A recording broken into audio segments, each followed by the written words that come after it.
रामकृष्णारी मंडळी श्री स्वामी समर्थ. आज आपण या व्हिडिओतून यंदा लक्ष्मीपूजन कधी आहे, लक्ष्मीपूजनाचा शुभमुहूर्त काय आहे, अगदी साध्या सोप्या पद्धतीने कोणीही करू शकेल असं लक्ष्मीपूजन कसं करावं. लक्ष्मीपूजन म्हणजे धनाची देवता माता लक्ष्मी यांचं पूजन. आपण मोठ्या उत्साहामध्ये आपल्या परीने आपल्या ऐपतीने लक्ष्मीपूजन करत असतो. प्रत्येकजण त्यांच्या त्यांच्या इच्छेनुसार आणि त्यांच्या ऐपतीनुसार लक्ष्मीपूजन करण्याचा प्रयत्न करत असतात. लक्ष्मी मातेला या दिवशी सजावटीपेक्षा शास्त्रानुसार लक्ष्मीपूजन कसं करावं हे आज आपण या व्हिडिओतून पाहणार आहोत. तर लक्ष्मीपूजन म्हणजे फक्त पैसे पूजणे किंवा दागिने पूजणे नाही, तर या दिवशी लक्ष्मी, कुबेर, गणपती पूजनासह खूप महत्त्व आहे आणि लक्ष्मीच्या आवडत्या वस्तू या पूजेमध्ये असायलाच हव्या, जेणेकरून माता लक्ष्मीची कृपादृष्टी सगळ्यांवरती राहो. तर आपण जेव्हा लक्ष्मीपूजन करतो तेव्हा फक्त आपलं लक्ष वेधून घेतो तो म्हणजे पैसा आणि आपण पूजलेले दागिने. परंतु याशिवायही काही गोष्टी आहेत त्या लक्ष्मी मातेला अत्यंत प्रिय आहेत. त्या लक्ष्मी मातेला जिच्याकडे भरपूर पैसा आहे, भरपूर धन आहे, तिला आपण काय धन देणार? आपली एवढी ऐपतच नाही की आपण तिला काही धन द्यावं. तर ती स्वतःही धनाची लक्ष्मी आहे. यासाठी आपण तिला धन न देता ती कशाने प्रसन्न होईल? तिच्या आवडत्या वस्तू या फक्त क्षुल्लक आहेत. तिला धनाची गरज नाही, कारण की ती स्वतःच धनदेवता आहे. त्यासाठी तिला प्रसन्न करून घेण्यासाठी तिच्या आवडीच्या वस्तू जर तिला अर्पण केल्या तर नक्कीच माता लक्ष्मी आपल्या लक्ष्मीपूजनाने प्रसन्न होत असते. त्यासाठी लक्ष्मीपूजनामध्ये पैसे आणि दागिने मोठ्या प्रमाणामध्ये लोक पूजतात, परंतु ज्या काही महत्त्वाच्या आणि शास्त्रानुसार जे पूजन केलं जातं तर या वस्तू पूजायला विसरतात. त्यामुळे आपल्यावरती माता लक्ष्मीची कृपा होत नाही. तर अशा योग्य वस्तू आणि योग्य पद्धतीने लक्ष्मीपूजन कसं करावं, अगदी प्रत्येकजण हा लक्ष्मीपूजन करू शकतो आणि योग्यरित्या आपण एखादी पूजा केली तर त्याचं संपूर्ण फळ आपल्याला मिळत असतं. लक्ष्मीपूजनामध्ये आपण 1 रुपया पूजला किंवा 1,00,000 रुपये पूजले तरी देखील आपण आपल्या ऐपतीनुसार कितीही पैसे पूजू शकतो. अगदी 1 रुपयासुद्धाला तेवढंच महत्त्व आहे आणि 1,00,000 रुपयाला देखील तेवढंच महत्त्व आहे. त्यामुळे फक्त पैसे व दागिने न पूजता आपण विधिवत योग्य पद्धतीने लक्ष्मीपूजन कसं करावं ते आज या व्हिडिओतून मी तुम्हाला दाखवणार आहे. त्यासाठी हा व्हिडिओ व्यवस्थित शेवटपर्यंत पहा.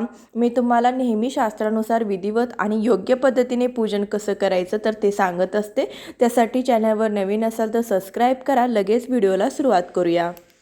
लक्ष्मीपूजन हे प्रदोष काळात म्हणजे सायंकाळच्या वेळेस केलं जातं. पूजेचा शुभ मुहूर्त स्क्रीनवरती दिलेला आहे. यावेळी तुम्ही लक्ष्मीपूजन करू शकता. लक्ष्मीपूजनाच्या दिवशी आपण आपलं घर स्वच्छ करायचं आहे, तर संध्याकाळी आपण ही पूजा करणार आहोत. त्यासाठी पहिल्यांदा आपण रांगोळीने स्वस्तिक काढायचं, त्यावरती हळदी कुंकू व्हायचं आणि त्यावरती तुम्ही पाट किंवा चौरंग मांडायचा आहे. तर लक्ष्मीपूजनासाठी किंवा कोणत्याही पूजेसाठी पहिल्यांदा तुम्ही लक्ष्मीची पावले किंवा स्वस्तिक काढून घ्यायचं आहे. आणि इथे मी जसं लक्ष्मीची पावले काढून त्यावरती स्वस्तिक हळदी कुंकू वाहून घेतलेलं आहे त्याप्रमाणे भूमिपूजन करून घ्यायचं आणि नंतरच भूमिमातेच्या साक्षीने आपण पूजेला सुरुवात करायची आहे, नमस्कार करायचा आहे. त्यानंतर सर्वात आधी आपण दीप प्रज्वलन करून घ्यायचं आहे, कारण की दिव्याच्या साक्षीने प्रत्येक पूजा केली जाते. आपण जी पूजा करतो ती पूजा देवापर्यंत पोहोचवण्याचं काम हे दिव्याचं असतं. तर त्यासाठी आपण सर्वात आधी दीप प्रज्वलन करून घ्यायचं. यानंतर आपण आचमन करून घेणार आहोत. यासाठी डाव्या पळीने उजव्या हातामध्ये आपण पाणी घ्यायचं आहे. 3 वेळा ते प्राशन करायचं आहे आणि 4थ्या वेळा आपल्याला ते ताम्हणामध्ये सोडायचं आहे. यानंतर 1 पळी पाणी हातामध्ये घ्यायचं, त्यामध्ये हळदी कुंकू, अक्षता, फुलांच्या पाकळ्या घालायच्या, आपलं नाव गोत्र सांगायचं आणि त्यानंतर आपण सर्व देवी देवतांच्या पूजेसाठी सर्व देवी देवतांना आमंत्रित करायचं आहे. आणि ही जी पूजा मी आहे तर ती लक्ष्मीपूजनाची मी पूजा करत आहे असं सांगायचं. त्यानंतर हे सगळं सांगून सर्व देवांना पूजेमध्ये आमंत्रित करायचं आणि या पूजेला तुम्ही सुरुवात करायची आहे. ओम केशवाय नमः, ओम नारायणाय नमः, ओम माधवाय नमः, ओम गोविंदाय नमः असं आपण प्रत्येक वेळेस म्हणायचं आहे. आपल्याकडे लक्ष्मीपूजन असो किंवा गणपतीची प्राणप्रतिष्ठा असो, अशा मोठ्या पूजेमध्ये आपण ब्राह्मणांना घरी बोलावून पूजा करत असतो, कारण की विधिवत केलेल्या पूजेचं संपूर्ण फळ मिळत असतं. परंतु अशा पद्धतीने योग्य पद्धतीने तुम्ही जर पूजा केली तर नक्कीच त्याचं संपूर्ण फळ तुम्हाला मिळणार आहे. यानंतर आपण कलश स्थापना करणार आहोत. कलश स्थापना करण्यासाठी तांदूळाचं अष्टदल कमल काढलेलं आहे. शक्य असेल तर तुम्ही अष्टदल कमल काढा किंवा तुम्ही फक्त तांदळाची रास ठेवली तरी देखील चालेल. आणि त्यानंतर त्यावरती हळदी कुंकू व्हायचं आहे. तुम्ही तांदळाचा अष्टदल कमल काढण्यासाठी जे तांदूळ घेणार आहात ती रंगीत देखील हळदी कुंकू मिक्स करून घेऊ शकता, कारण की माता लक्ष्मीला असे तांदूळ प्रिय आहेत. यानंतर त्यावर आपण पाण्याने भरलेला कलश ठेवलेला आहे. कलशाच्या गळ्यापर्यंत येईल इतपत पाणी घातलेलं आहे. कलशाच्या गळ्याला लाल धागा गुंडाळलेला आहे. कलशावरती ओल्या गंधाने आपण स्वस्तिक हे चिन्ह काढून घेतलेले आहे. त्यामध्ये 4 बिंदू आणि डाव्या उजव्या बाजूला 2 दांड्या असाव्यात. हळदी कुंकवाची 5 बोटे उठवून घेतलेली आहेत. कलशामध्ये हळदी कुंकू, अक्षदा, 1 फूल, 1 रुपयाचं नाणं, 1 सुपारी घातलेलं आहे. आपण त्यावरती श्रीफळ म्हणजे नारळ ठेवायचं आहे. शेंडी वरच्या बाजूला येईल अशा प्रकारे नारळ ठेवायचं. त्यानंतर हळदी कुंकू, पुष्प, अक्षदा कलशाला आपण व्हायच्या आहेत. त्यानंतर आपण या कलशावरती कापसाचं वस्त्र घालायचं आहे. तुम्ही कलशाला दागिने देखील घालू शकता, परंतु कापसाच्या वस्त्राला खूप महत्त्व आहे, कारण की पांढऱ्या रंगाचा संबंध हा थेट शुक्र ग्रहाशी असतो आणि शुक्र ग्रहाचा संबंध ऐश्वर्य, धनसंपत्ती यासोबत असतो. त्यासाठी आपण पांढऱ्या रंगाच्या वस्तू लक्ष्मीपूजनामध्ये नक्कीच वापरायच्या आहेत. तर यानंतर आपले आराध्य दैवत श्री गणपतीची पूजा करून घेऊया. गणपती बाप्पांना आपण प्रथम स्नान घालून घ्यायचं आहे. गणपती बाप्पांना या दिवशी पंचामृताने अभिषेक नक्की घाला. तर थोडे तांदूळाचं आसन द्यायचं, त्यावरती गणपती बाप्पांची मूर्ती विराजमान करायची. त्यानंतर गणपती बाप्पांना 5 पळ्या स्वच्छ पाण्याने, त्यानंतर 5 पळ्या पंचामृताने स्नान घालून घ्यायचं. त्यानंतर पुन्हा 5 पळ्या आपल्याला स्वच्छ पाण्याने स्नान घालायचं आहे. गणपती बाप्पांना स्नान घालत असताना वक्रतुंड महाकाय सूर्यकोटी समप्रभ निर्विघ्नं कुर्मे देवी सर्वकार्येषु सर्वदा या गणपती मंत्राचा तुम्ही जप करू शकता, किंवा तुम्ही ओम गण गणपते नमः या मंत्राचा जास्तीत जास्त जप देखील करू शकता. शेवटच्या पळीमध्ये हळदी कुंकू, अक्षदा, फुलांच्या पाकळ्या घालून हे स्नान आपण गणपती बाप्पांना घालायचं आहे आणि म्हणायचं आहे गंधोदक स्नानम समर्पयामी असं बोलून आपण 3 वेळा पाणी सोडायचं आहे. अशा प्रकारे गणपती बाप्पांना स्नान घातलेलं आहे. त्यानंतर आपण आरती ओवाळून घ्यायची आहे. गणपती बाप्पांना विनवणी करायची आहे की गणपती बाप्पा, माझ्या पूजेमध्ये कोणतेही विघ्न न येता माझी ही पूजा आहे तर ती पूर्ण व्हावी, यासाठी गणपती बाप्पांकडे प्रार्थना करून गणपती बाप्पांची मूर्ती विराजमान करूया. 2 विड्याच्या पानावरती अक्षदा वाहिलेल्या आहेत. अक्षदावरती हळदी कुंकू वाहून घ्यायचं आहे. त्यावरती गणपती बाप्पांची मूर्ती ठेवायची आहे. गणपती बाप्पांना हळदी कुंकू, गंध, अक्षदा, त्यानंतर 1 फूल वाहून घ्यायचं आहे. कापसाचं वस्त्र वाहून घ्यायचं आहे. जानवं देखील तुम्ही वाहू शकता. गणपती बाप्पांना अशा प्रकारे आपण विराजमान करायचं आहे. आणि यानंतर आपण माता लक्ष्मीची पूजा करणार आहोत. माता लक्ष्मीची पूजा करण्यासाठी तामणामध्ये सर्वात आधी आपण अक्षदांच्या आसनावरती लक्ष्मी मातेची मूर्ती ठेवून लक्ष्मी मातेच्या मूर्तीवरती अभिषेक घालायचा आहे. लक्ष्मी मातेची मूर्ती विराजमान केलेली आहे. त्यानंतर मूर्तीवरती पहिल्यांदा 5 पळ्या स्वच्छ पाण्याने, त्यानंतर 5 पळ्या पंचामृताने, पुन्हा 5 पळ्या आपण स्वच्छ पाण्याने स्नान घालूया. लक्ष्मीपूजन सर्वात मोठा दिवस आहे. त्यासाठी या दिवशी तुम्ही माता लक्ष्मीला अभिषेक करत असताना दक्षिणावरती शंखाने अभिषेक नक्की करा. माता लक्ष्मीला प्रिय अशा दक्षिणावरती शंखाने अभिषेक केल्यानंतर माता लक्ष्मी लवकरच प्रसन्न होत असते. अभिषेक करत असताना तुम्ही पंचामृताचा वापर नक्की करावा. त्यानंतर महालक्ष्मीला तुम्ही या दिवशी हळदीने स्नान देखील घालू शकता. थोड्याशा हळदीमध्ये तुम्ही थोडंसं पाणी मिक्स करून हळदीने, त्यानंतर कुंकवाने देखील स्नान घालू शकता.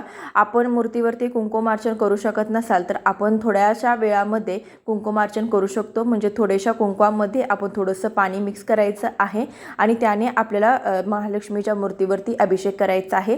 अशा प्रकारे अभिषेक केल्यावर देखील आपल्याला कुंकुमार्चन केल्याचं पुण्य प्राप्त होत असतं. लक्ष्मी मातेला हळद देखील अतिशय प्रिय आहे. हळद नकारात्मकता देखील नष्ट करत असते. त्यासाठी तुम्ही हळदीने स्नान अवश्य घालू शकता. अशा प्रकारे महालक्ष्मीला आपण कुंकवाने आणि हळदीने स्नान घालून घेतलेला आहे. लक्ष्मी मातेची मूर्ती आपल्याला विड्याच्या पानावरती विराजमान करायची आहे. गणपती बाप्पांच्या उजव्या बाजूस आपल्याला माता लक्ष्मीची मूर्ती विराजमान करायची आहे. 2 विड्याची पाने ठेवलेली आहेत. त्यावरती अक्षदा वाहिलेल्या आहेत. अक्षदावरती हळदी कुंकू वाहून घ्यायचं आहे. लक्ष्मीची मूर्ती ठेवायची आहे. माता लक्ष्मीला हळदी कुंकू व्हायचं आहे. त्यानंतर कापसाचं वस्त्र व्हायचं आहे. 1 फूल व्हायचं आहे. अक्षदा व्हायचं आहे. त्यानंतर अगरबत्ती ओवाळून घ्यायची आहे. निरांजन ओवाळून घ्यायचे आहे. अशी आपण माता लक्ष्मीची पूजा करून घेणार आहोत. माता लक्ष्मीचा अभिषेक करत असताना ओम महालक्ष्मीच्या विद्महे विष्णुपत्नीच्या धीमहि तन्नो लक्ष्मी प्रचोदयात या लक्ष्मी गायत्री मंत्राचा जप तुम्ही करू शकता. किंवा ओम ह्रीं श्रीं ह्रीं कमले कमलालये प्रसिद्ध श्रीं ह्रीं श्रीं ओम महालक्ष्मी नमः या कमलात्मक मंत्राचा जप देखील तुम्ही करू शकता. जर तुम्हाला काहीच जमलं नाही तर ओम महालक्ष्मी नमः या मंत्राचा जप तुम्ही केला तरी देखील चालेल. किंवा श्री सूक्त तुम्ही 11 वेळा पठण करू शकता. महालक्ष्मी अष्टकम तुम्ही यावेळेस म्हणू शकता. मार्गशीर्ष गुरुवारच्या पुस्तकामध्ये देखील महालक्ष्मी अष्टकम असतं. नमस्ते तू महामाये श्रीपीठे सुरपूजिते शंखचक्र गदा हस्ते महालक्ष्मी नमस्तुते. नमस्ते गरुडारूढे कोलासुरभयंकरी कुमारी वैष्णव ब्रह्मी महालक्ष्मी नमस्तुते. अशा होईल त्या सेवा तुम्हाला या दिवशी करायच्या आहेत. यानंतर धनाचा अधिपती भगवान श्री कुबेर यांची पूजा तुम्हाला करून घ्यायची आहे. पूजा करत असताना तुमच्याकडे मूर्ती असेल तर मूर्ती मांडू शकता किंवा तुमच्याकडे जर कॉईन असेल त्यामध्ये जर कुबेरांची प्रतिमा असेल तर ती घेऊ शकता. मूर्ती नसेल कॉईन नसेल तर तुम्ही मूर्ती स्वरूप सुपारी घेतली तरी देखील चालेल. प्रतिकात्मक म्हणून तुम्ही सुपारीची स्थापना देखील करू शकता. धनत्रयोदशीला तुम्ही कुबेरांची पूजा केली जाते. कुबेरांची पूजा सुपारी स्वरूपात केली तरी देखील चालेल. कोजागिरीच्या पौर्णिमेच्या दिवशी तुम्ही कुबेर पूजनासाठी जी सुपारी वापरली होती त्याचा वापर आता केला तरी सुद्धा चालेल. कुबेरांची पूजा करत असताना सर्वात आधी आपल्याला पाण्याने पुन्हा पंचामृताने आणि परत पाण्याने आपल्याला सुपारीवरती स्नान घालून घ्यायचं आहे. ओम श्री कुबेराय नमः या मंत्राचा जप तुम्हाला करायचा आहे. भगवान कुबेरांना स्नान घालून झाल्यानंतर 2 विड्याच्या पानावरती अक्षता वाहिलेल्या आहे त्यावरती हळदी कुंकू व्हायचं. त्यावरती भगवान कुबेरांच्या स्वरूपची सुपारी घेतली होती त्याची स्थापना करायची. हळदी कुंकू व्हायचं, कापसाचं वस्त्र व्हायचं, त्यानंतर अगरबत्तीने ओवाळून घ्यायचं, अक्षता व्हायच्या. अशा प्रकारे कुबेर देवतांची पूजा करून घ्यायची आहे. यानंतर शेजारील 2 विड्याच्या पानावरती आपण अजून एक सुपारी स्थापन केलेली आहे. तर ती सुपारी जी आहे तर ती कुलदेवतेची स्वरूप आहे. तर त्यासाठी त्या सुपारीवर देखील अगोदर दाखवल्याप्रमाणे आपण स्नान घालून घ्यायचं आहे. स्नान घालत असताना ओम श्री कुलदेवताय नमः या मंत्राचा जप करू शकता किंवा तुमच्या कुलदेवतेचं ध्यान करू शकता. अक्षत व्हायचे आहे, त्यावरती सुपारी ठेवायची आहे. हळदी कुंकू कापसाचं वस्त्र वाहून घ्यायचं आहे, अगरबत्तीने ओवाळून घ्यायचं आहे. अशी तुम्ही कुलदेवतेच्या स्वरूप एक सुपारीची स्थापना करायची आहे. यानंतर आपण महालक्ष्मीचा फोटो पूजेमध्ये ठेवायचा आहे. तर फोटो ठेवत असताना तो लहान आकाराचा असतो तर आपण ठेवू शकतो, परंतु माझ्याकडे खूप मोठ्या आकाराचा फोटो आहे तो मी उचलून ठेवू शकत नाही. तर यासाठी मी अशा प्रकारचे एक पुस्तक घेतलेलं आहे. त्यावरती महालक्ष्मी सोबतच 2 गजलक्ष्मी देखील आहेत. असा फोटो मी या पूजेमध्ये मांडणार आहे. तुमच्याकडे देखील महालक्ष्मीचा फोटो नसेल तर तुम्ही अशा प्रकारे एखाद्या पुस्तकावरती महालक्ष्मीचा फोटो असेल तर तो ठेवू शकता. या पुस्तकाच्या पाठीमागे श्रीयंत्र देखील आहे, त्यामुळे तुमच्याकडे श्रीयंत्र जर नसेल तर तुम्ही अशा प्रकारे या फोटोच्या पाठीमागचं जे श्रीयंत्र आहे तर त्याची पूजा केली तरी सुद्धा चालतं. यानंतर फोटोला देखील हळदी कुंकू अक्षता वाहून घेतलेल्या आहेत, फुलं वाहून घेतलेल्या आहेत. यानंतर तुमच्या घरामध्ये श्रीयंत्र असेल तर श्रीयंत्राची देखील माता लक्ष्मीच्या समोर आपण पूजा करून घेणार आहोत. त्यासाठी आपण अक्षतांचं आसन दिलेलं आहे, त्यावरती हळदी कुंकू वाहून त्यावरती श्रीयंत्र ठेवलेलं आहे. श्रीयंत्रावरती 3 वेळा कुंकुआर्चन केलेलं आहे. श्रीयंत्र हे नेहमी कमळगट्ट्याच्या माळेवरती ठेवलं जातं. श्रीयंत्राच्या भोवती आपल्याला कमळगट्ट्याची माळ ठेवायची असते, कारण की श्रीयंत्राला रोज 108 कमळं व्हायचे असतात आणि ते आपल्याला शक्य नसतं. त्यासाठी कमळांच्या बियापासून बनवलेली कमळगट्टा माळ आपण श्रीयंत्राच्या बाजूला वाहू शकतो. यासाठी कमळगट्ट्याची माळ यंत्राभोवती गुंडाळायची आहे. श्रीयंत्र एकटं कधीही ठेवू नये. हळदी कुंकू पुष्प अक्षता व्हायची आहे. त्यानंतर लक्ष्मीची सर्वात प्रिय अशी गोष्ट म्हणजे कवड्या. कवड्या देखील तुम्ही अभिषेक करून घ्यायचे आहे. श्रीयंत्राची देखील तुम्हाला अभिषेक करून घ्यायचा आहे. कवड्या देखील आपण माता लक्ष्मी समोर या दिवशी ठेवायच्या आहेत, अर्पण करायच्या आहेत. तुम्ही जर घेतल्या नसतील तर सोने खरेदी करणं तुम्हाला शक्य नसेल तर तुम्ही या दिवशी कवड्या खरेदी करून आणू शकता. त्यानंतर 5, 7, 11 अशा कवड्या खरेदी करून आणा. पिवळ्या कवड्या खरेदी करून आणायच्या. मी इथे 11 कवड्या आणलेल्या आहेत. त्यानंतर एक गोमूत्री चक्र देखील आणलेलं आहे. दिवाळीच्या शुभ मुहूर्तावरती आपण सोने खरेदी करू शकत नाही, तर ज्यांना सोने खरेदी करणं शक्य नाही त्यांनी कवड्या किंवा अशा प्रकारे गोमूत्री चक्र खरेदी करून आणावं. त्यानंतर अभिषेक घालावा आणि त्यानंतर पूजेमध्ये तुम्ही असं ते 11 कवड्या किंवा लक्ष्मीच्या प्रिय वस्तू तुम्ही इथे मांडू शकता. या कवड्या तुम्ही नंतर पूजेमध्ये रोज देवघरामध्ये पूजू शकता किंवा या लाल कपड्यामध्ये गुंडाळून तिजोरीमध्ये ठेवल्या तरी सुद्धा चालेल. अशा प्रकारे पूजा करून घ्यायची. कवड्या देखील इथे बघा मी प्लेटमध्ये तांदळामध्ये ठेवलेल्या आहेत, तर त्याप्रकारे ठेवायच्या आणि त्यावरती हळदी कुंकू व्हायचं, फूल व्हायचं, अशी आपण पूजा करून घेणार आहोत. अभिषेक केलेला जर व्हिडिओ दाखवला तर व्हिडिओ खूप मोठा होतो, त्यासाठी स्किप केलेला आहे. यानंतर तुम्हाला सर्वात शेवटी पूजेमध्ये घंटा आणि दक्षिणावरती शंख देखील ठेवायचा आहे. तर घंटा आपल्याला डाव्या हाताला ठेवायची आहे आणि दक्षिणावरती शंख उजव्या हाताला ठेवायचं. दक्षिणावरती शंखाला चंदन अर्पण करायचं आणि हळदी कुंकू आपण घंटीला अर्पण करायचं आहे. दक्षिणावरती शंख पाण्याने भरून ठेवायचा. तर अशा प्रकारे आपण दोघांची पूजा करून घ्यायची. या दिवशी आपण धनाची म्हणजे पैशाची देखील दागिन्याची देखील पूजा करत असतो। सोन्या चांदीच्या वस्तू देखील या दिवशी खरेदी केल्या जातात आणि त्यांची पूजा देखील या दिवशी केली जाते। तर यासाठी आपण थोडेसे अक्षदांचा आसन ठेवायचं आहे आणि जी काही आपण खरेदी केली असेल तर त्या वस्तू तिथे ठेवून हळदी कुंकू पुष्प वाहून आपण पूजा करून घेणार आहोत। तर आपल्या घरामध्ये जे दागिने आहेत ते देखील तुम्ही इथे ठेवून पूजू शकता। त्यानंतर पैसे देखील तुम्ही इथे ठेवून पूजायचं आहे। पैसे ठेवत असताना तुम्ही पैसे कितीही ठेवलं तर त्यावरती 1 रुपयाचं नाणं हे अवश्य ठेवायचं आहे। कारण की 500, 100, 20, 30, 10 असे कितीही पैसे ठेवा, बंदे पैसे ठेवल्यानंतर त्यावरती 1 रुपयाचं नाणं ठेवा, तेव्हाच त्या पैशांची पूजा ही पूर्ण होते। यानंतर 5 किंवा 7 सुगडीमध्ये आपण जे काही धान्य आहे तर ते धान्य भरून घ्यायचं आहे आणि त्यांची देखील आपल्याला या दिवशी पूजा करून घ्यायची आहे। आपले हे धन आणि धान्य यांची पूजा देखील या दिवशी केली जाते। यासाठी 5 सुगडामध्ये आपण वेगवेगळ्या प्रकारचं धान्य तुम्ही भरू शकता किंवा 5 सुगडामध्ये तुम्ही लाह्या बतासे किंवा इतर लक्ष्मीच्या प्रिय ज्या वस्तू असतात तर त्या देखील तुम्ही भरू शकता आणि याची देखील पूजा करू शकता। यानंतर आपण नैवेद्य दाखवायचं आहे। नैवेद्यामध्ये काय दाखवायचं, तरी नैवेद्यामध्ये या दिवशी लाह्या बत्ताशेचा नैवेद्य दाखवला जातो, तर तो नैवेद्य तुम्ही दाखवू शकता। यासोबतच आपण जो काही फराळ केलेला आहे तर तो फराळ देखील आपण या दिवशी नैवेद्य म्हणून दाखवायचा आहे। त्यानंतर फुटाण्याचा नैवेद्य तुम्ही दाखवू शकता, लक्ष्मी मातेला खूप प्रिय आहे।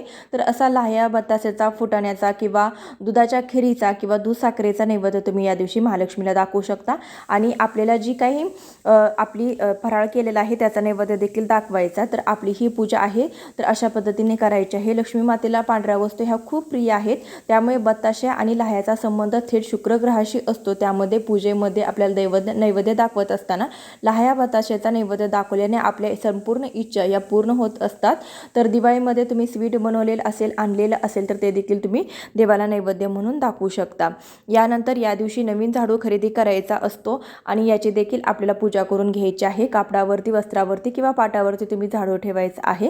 झाडूला हळदी कुंकू पुष्प अक्षदा वाहून घ्यायच्या आहेत आणि अशा पद्धतीने झाडूची पूजा करून घ्यायची आहे। त्यानंतर तुम्हाला लक्ष्मीची आरती करायची, गणपतीची आरती करायची आहे आणि त्यानंतर तुम्हाला घालिंग लोटांगण ही प्रार्थना करायची आहे। अशा प्रकारे आरती करून घ्यायची, धूप दीप अगरबत्ती ओवाळून घ्यायची आहे। सायंकाळच्या वेळेस ही पूजा केली जाते। तर अशा योग्य पद्धतीने आणि योग्य वस्तू वापरून तुम्ही ही पूजा नक्की करा आणि त्यानंतर कापुरासोबत 4 लवंगा देखील जाळायच्या आहेत। अशा केल्याने घरातील नकारात्मकता नष्ट होते, माता लक्ष्मी घरावरती प्रसन्न होते। लक्ष्मीपूजन करण्या अगोदर आपण आपलं संपूर्ण घर स्वच्छ करून घ्यायचं आहे। तिन्ही सांजेला आपण स्वच्छ वस्त्र परिधान करायचं आहे। शक्यतो काळं वस्त्र किंवा काळ्या रंगाचे कपडे चुकून देखील परिधान करू नका। आपल्या घरामध्ये सर्वत्र प्रकाश असावा। घरामध्ये आपल्याला लाईट चालू ठेवायची आहेत, सगळीकडे पणत्या लावायच्या आहेत। दारामध्ये आपल्याला चौकटीच्या दोन्ही बाजूंना तुम्हाला दिवे लावायचे आहेत। त्यानंतर तुळशी पूजन करून घ्यायचं आहे। तुळशी पूजनानंतरच तुम्हाला लक्ष्मीपूजन करून घ्यायचं आहे। तुळशीसमोर दिवा देखील आपल्याला या दिवशी लावायचा आहे। त्यानंतर पूजा झाल्यानंतर तुम्हाला ज्या काही लक्ष्मी मातेच्या सेवा करायच्या आहेत तर त्या सेवा देखील तुम्ही या दिवशी करू शकता। या दिवशी वहीपूजन देखील केलं जातं। त्यासाठी तुम्ही वहीपूजन हिशोबांच्या वह्याचं पूजन करणार असाल तर त्यावरती स्वस्तिक हे चिन्ह काढायचं, शुभ लाभ असं लिहायचं आणि जी वही आहे हिशोबाची तर ती देखील पूजेमध्ये मांडायची। अशा प्रकारे तुम्ही लक्ष्मीपूजन करू शकता। आजच्या व्हिडिओमध्ये सविस्तर माहिती देण्याचा प्रयत्न केलेला आहे। व्हिडिओ आवडला असेल तर लाईक करा, शेअर करा, चॅनलवर नवीन असाल तर सबस्क्राईब करा, जास्तीत जास्त लोकांपर्यंत हा व्हिडिओ पोहोचवा। भेटूया अशाच एखाद्या व्हिडिओसोबत, तोपर्यंत श्री स्वामी समर्थ। माझ्याकडून तुम्हा सर्वांना दिवाळीच्या खूप खूप शुभेच्छा। धन्यवाद।